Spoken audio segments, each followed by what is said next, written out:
Good morning, children. Today, in this video, I will give you an introduction to Act 4 of the play The Tempest, written by William Shakespeare.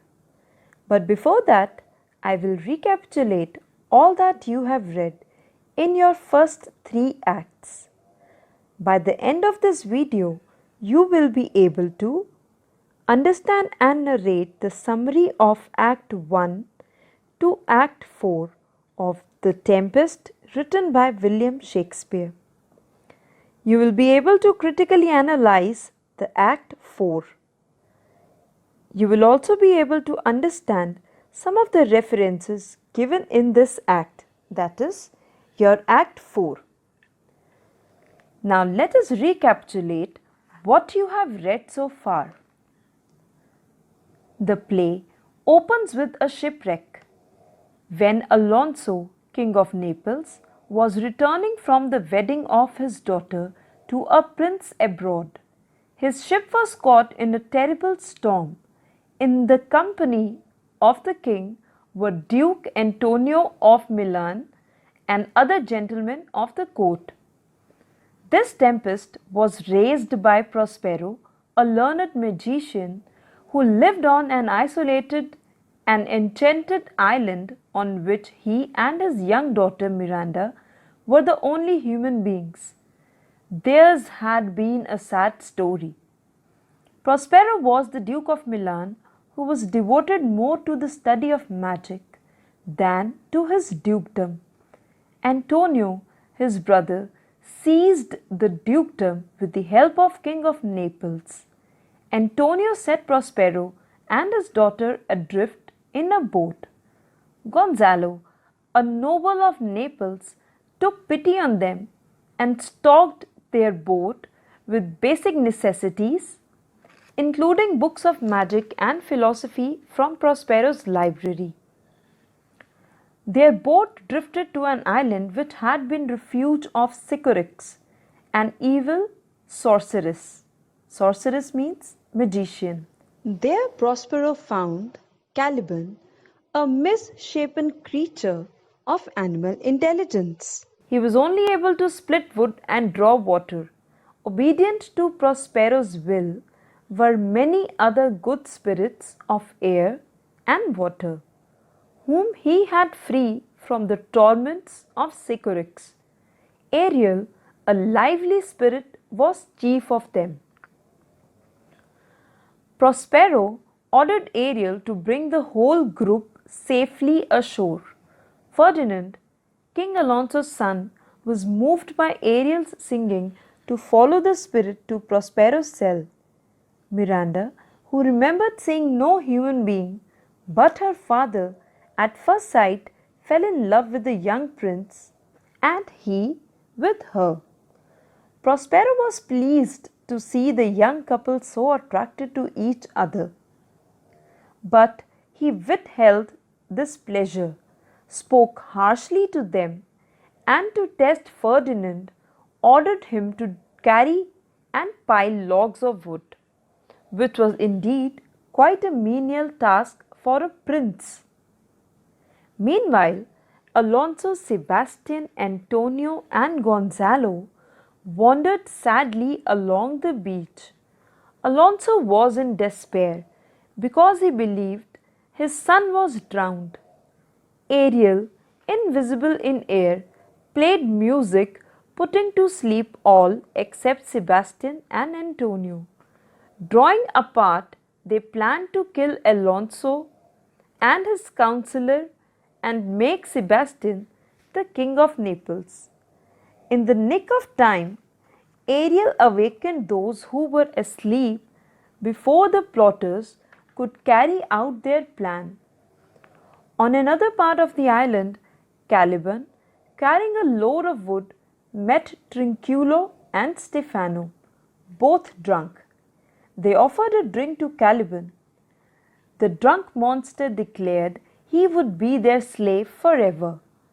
Just as Sebastian and Antonio had plotted to murder Alonso, so Caliban, Trinculo, and Stefano schemed to kill Prospero and become rulers of the island. Stefano was to be the king, Miranda his consort, Trinculo and Caliban would be viceroys. Unseen Ariel overheard their evil design and reported the plan to Prospero. Meanwhile, Miranda had disobeyed her father by interrupting Ferdinand's task of piling logs. The two exchanged lovers' vows. Satisfied by Prince's declaration of devotion, Prospero left them. Prospero went with Ariel to mock Alonso and his followers by showing them a banquet which vanished before the hungry could taste the rich dishes. Then Ariel, disguised as a harpy, reproached them for their conspiracy against Prospero. Alonso thought that Ferdinand has perished in the storm. Convinced that Ferdinand's death was a punishment for his own crime, Alonso was moved to repentance for his wicked deed. And now, in Act 4, you will read how Prospero released Ferdinand from his hard toil of carrying and piling logs, while spirits dressed as Ceres, Iris, Juno, and nymphs and reapers entertained Miranda and the prince with a mask. Prospero suddenly remembered the scheme which had been devised by Caliban. Told to punish the plotters, Ariel first tempted with the display of kingly garments, then urging on his fellow spirits in the shapes of fierce hunting dogs, he drove them to severe pain. Now, I want you to open your workbook of The Tempest at page number 138 and we will read the summary of Act 4 in detail. I will first give you the meanings of the difficult words that you will read in the summary. So first of all, write down meanings of these words so that later when we read the summary, it is easy for you to grasp the meaning of the sentences. Okay children, now we are going to discuss the meanings of the difficult words given in the summary that you are going to read from your workbook. The meaning of cell is a room. Genuineness means sincerity. Labor means physical work. Subjected means forced to undergo. Specimen means example. Mask, courtly entertainment or a parade. Betrothal means engagement. Assurance means guarantee. Mischief means playful misbehavior. Fertility means productiveness. Granaries means storehouse of grains. Enchanted means filled with delight. Nymphs are spirits of nature imagined as beautiful maidens. Reapers are the farmers. Conspiracy means a plot or a plan. Compliments means expression of praise. Dismisses means releases or sends away. Illusion means a false idea. Splendid means magnificent. Rounded with means will end with. Here, Prospero tells Ferdinand and Miranda that our little life is rounded with sleep, which means like the mask by spirits ended quickly, in the same way, mortal life also ends quickly. So, rounded with sleep means the mortal life also ends quickly. Comrades means fellows or friends. Stinking means foul smelling. Filthy means dirty. Fascinated means attracted. Drawing a close means coming to an end. This scene takes place in Prospero's cell. Prospero by now is satisfied with the genuineness of Ferdinand's love for Miranda. He therefore explains to Ferdinand that all the labour to which the latter was subjected was only a test of his love. Prospero offers Miranda's hand to Ferdinand and says that in due course they would get married. Prospero then tells Ariel to bring before him all the spirits over whom the latter has control. This is because Prospero wants to show to Ferdinand and Miranda a specimen of his supernatural art. Then begins a masque in honor of the betrothal of Ferdinand and Miranda. Various spirits appear as goddesses. The first to appear is Iris, the messenger of Juno. Iris speaks, giving a detailed list of country products and scenes. She calls upon Ceres, Mother Earth, to come and give her blessings to the young couple. Now, who is Iris? Iris is spirit of the rainbow. She was also the messenger of gods, particularly of Juno, the queen of heaven. Ceres wants an assurance that the function will not be attended by Venus, the goddess of love, and Cupid, her son, because she has always been avoiding their company ever since Pluto, the god of death, carried off her daughter Proserpina with the help of Venus and Cupid. Now, who is Ceres? Ceres is the goddess of fertility and of all the crops and harvests of the earth.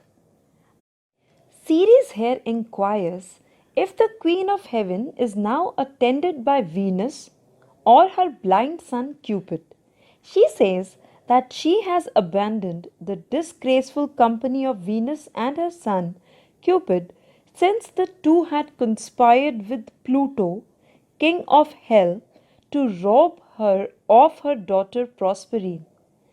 The reference is to the story that Pluto had once carried off Proserpine, the daughter of Ceres, as she was gathering flowers in the fields of Enna, and made her the queen of Hades, that is, the underworld.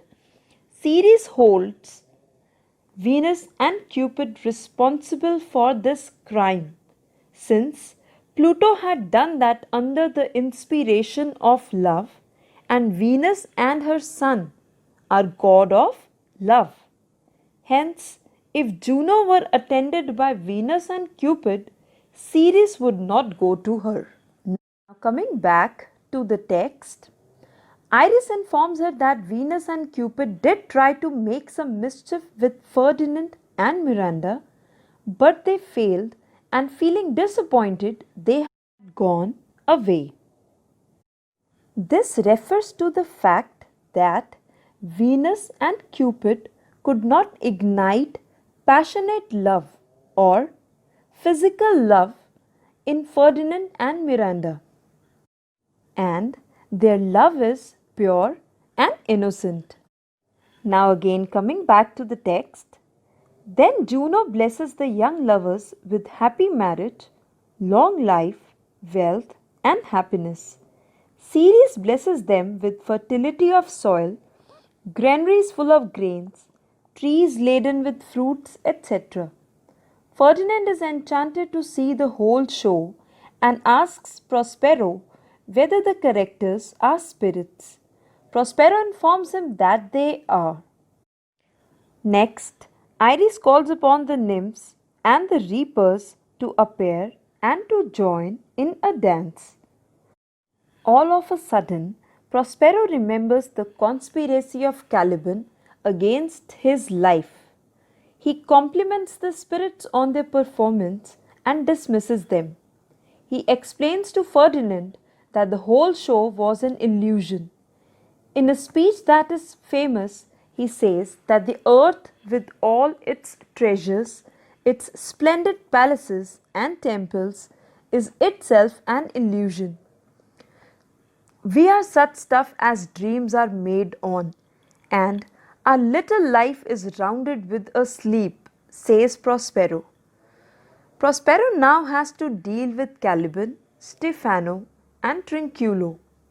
Ariel tells Prospero that he led Caliban and his drunken comrades through thorny bushes into a stinking, filthy pool of water. Prospero appreciates what Ariel has done. He further asks him to hang some gaudy clothes on the lime tree to divert the attention of the conspirators.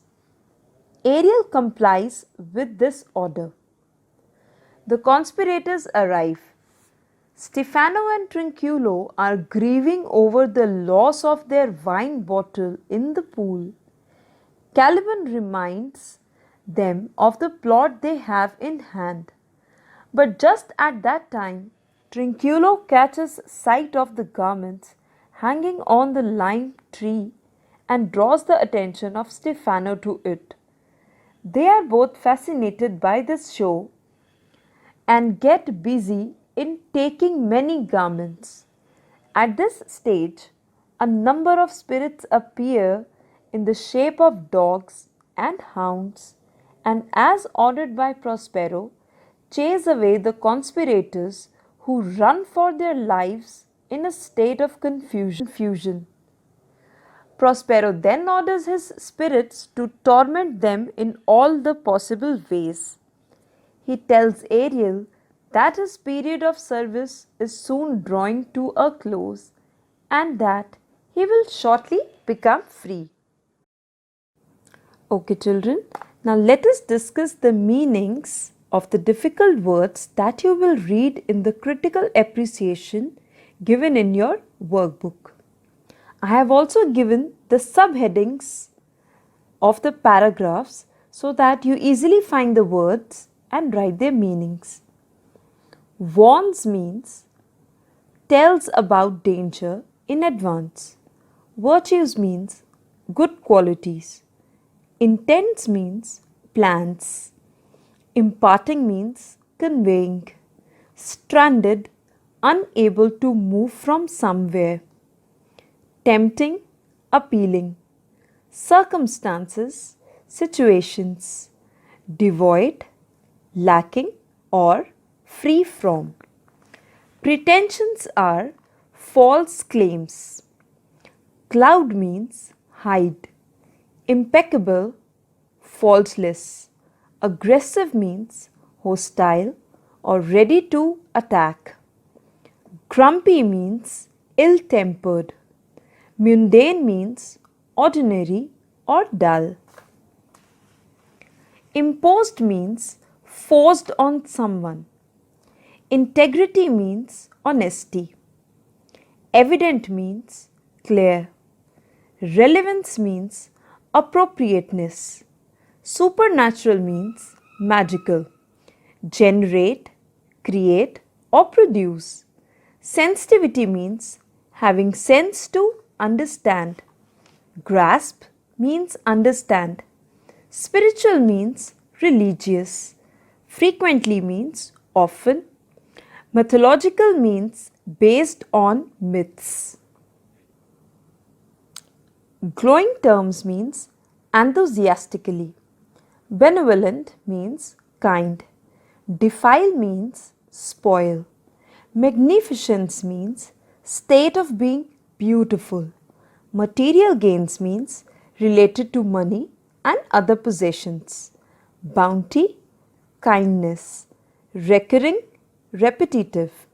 Pastoral, related to village. Tricked means deceived. Shallow means not convincing. Existence means reality. Gaudy means very bright. Priorities means importance of something. Unthinking means careless or those who act without thinking. Civilization means developed way of life. deceptive, untrue. Retain, continue to have something. Traits means characteristics. Unpolluted means not impure. Betrothal means engagement. Bestowing means granting. Predominantly means mainly. Portray means depict. Abruptly means suddenly and unexpectedly.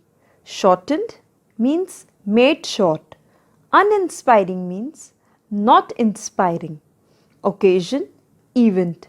Engagement, a ceremony before marriage or betrothal ceremony. Threat means possibility of trouble. Culmination means reaching the end.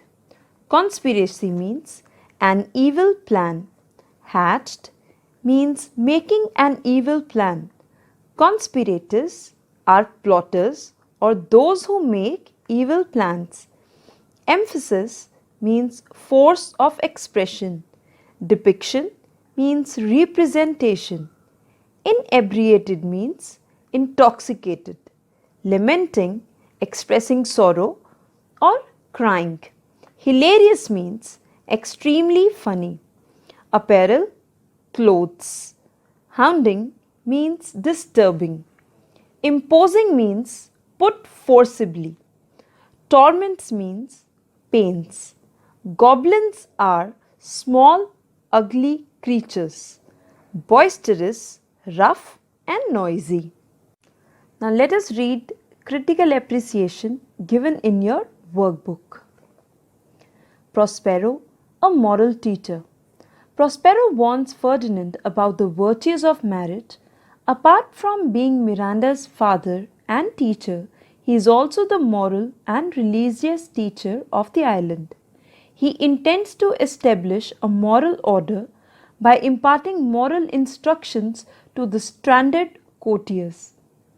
It is due to this that he puts them in tempting circumstances.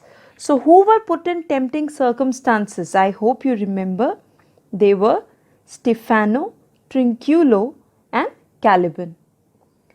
In an island devoid of any pretension of wealth, rank, or status which can cloud judgment, the only way to exist is through an impeccable moral code. Ferdinand is reasonable, self-controlled and creative. In contrast, Caliban is aggressive, grumpy and mundane. Ferdinand's test.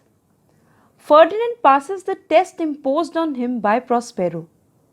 His moral integrity is evident as he manages to complete the task given to him. Do you all remember which task we are talking about here? Carrying of logs of wood, the tedious task given to Ferdinand by Prospero. He is the only person amongst the courtiers who learns the relevance of the supernatural activity that Prospero manages to generate through Ariel. It is as early as Act 1, Scene 2 of the Tempest that he knows Ariel's music to be supernatural. When he watches the mask in the present scene, that is Act 4, Scene 1, he asks Prospero whether or not the scene is performed by spirits. Since he has the sensitivity to grasp the nature of Prospero's spiritual world, Ferdinand appears to be a suitable son-in-law for Prospero. The Mask was a short play consisting of songs, recitation of poems, and dances by players wearing bright costumes. Frequently, these players represented mythological characters. The conflicting emotions. The two good characters of the play, Gonzalo and Ferdinand, talk in glowing terms about the island. To them, it appears as generous and benevolent, which can shower its blessings on them. In sharp contrast, Trinculo and Stefano want to be the rulers of the island and to defile its magnificence for their own material gains.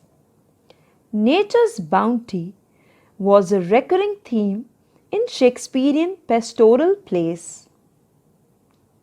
Stefano and Trinculo compared to Caliban. Trinculo and Stefano are tricked out easily of their plan. Which plan are we talking about here? The plan of murdering Prospero, which Caliban had told Stefano and Trinculo to do. This shows the shallow existence of the drunkards. The two are tricked out of the plot by tempting them with a few gaudy clothes that Ariel had hung on command of Prospero. Their priorities are so confused. The thought never occurs to them that they can have all the clothes once they murder Prospero. Shakespeare reveals the depths of failure that unthinking men can get to. Therefore, the two courtiers are shown even lower than Caliban. The two courtiers have all the outer show of civilization. If they appear much inferior to Caliban, it shows that outer appearances can be deceptive.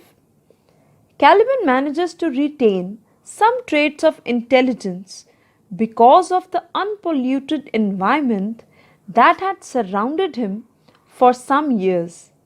The unpolluted environment, that is, the company of Prospero and Miranda. Now the next point is treatment of marriage. Most other plays of Shakespeare have the couple united at the end of the play. Here, the couple finalizes their betrothal at the start of the fourth act itself. The play was written to be performed to honor the marriage of the daughter of King James to a German ruler. The mask means bestowing blessings on the young couple. Shakespeare chooses Juno, Ceres, and Iris, while Venus and her son Cupid are predominantly absent since they symbolize passionate love, whereas the dramatist wanted to portray innocence. But he does make goddesses appear who promise both prosperity and fertility, appropriate for a royal couple. The Tempest, Shakespeare's last play. The play Tempest is said to be the last of the plays written by Shakespeare, though he did write a portion of Henry VIII after The Tempest. In this scene, Prospero at the end of the mask says that we are such stuff as dreams are made of.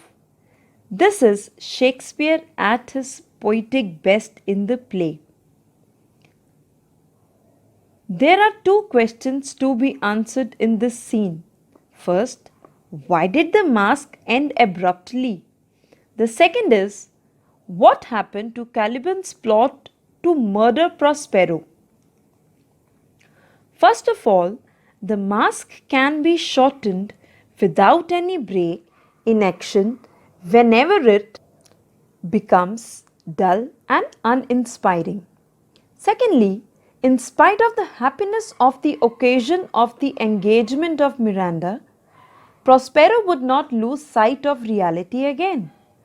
The reality is the threat to his life. Which threat? The murder plan made by Trinculo, Stefano and Caliban. He deals with it at the end of the act. Now the last point is culmination of the conspiracy. This scene completes the subplot of conspiracy hatched by Caliban. Prospero punishes the three conspirators through his supernatural agents. The supernatural character of the play receives emphasis in this scene since the depiction of the mask is entirely through supernatural powers. Stefano, Trinculo, and Caliban provide the comic scene for the audience. The wet and inebriated three men lamenting at the loss of their liquor provide a hilarious sight. The gaudy apparel, the hounding of the three conspirators, the imposing of torments through goblins provide the audience boisterous comedy. I hope you all have understood the critical appreciation of Act 4.